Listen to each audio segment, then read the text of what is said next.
உங்களுக்கு மனதால் கோவில் கட்டி சிவனின் அருளை பெற்ற கோவிலை பற்றி தெரியுமா? முன்பு ஒரு காலத்தில் பூசலார் நாயனார் என்ற ஒரு ஏழை சிவபக்தர் வாழ்ந்து வந்தார். அவருக்கு சிவபெருமானுக்காக ஒரு கோவில் கட்ட வேண்டும் என்ற பேராசை இருந்தது. பணம் இல்லாததால் கல்லால் கோவில் கட்ட முடியவில்லை. ஆனால் அவர் மனதில் ஒரு கோவில் கட்டத் தொடங்கினார்.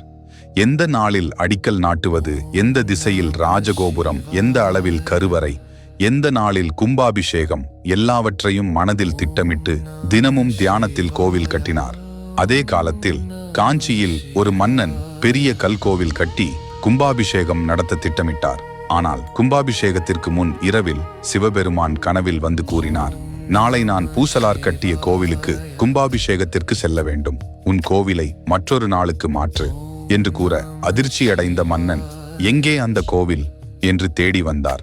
பூசலாரிடம் மன்னன் கேட்டபோது, நான் மனதில் கட்டிய கோவில்தான் அது என்று கூற மன்னன் அவரது பக்தியை பார்த்து வியந்தார். அவருக்காக உண்மையான கல் கோவில் கட்டினார். அந்த கோவில்தான் இப்போது உள்ள காஞ்சிபுரம் கைலாசநாதர் கோவிலாகும். இது போன்ற மேலும் பல தகவல்களை தெரிந்து கொள்ள நமது சேனலை சப்ஸ்கிரைப் செய்து கொள்ளுங்கள்.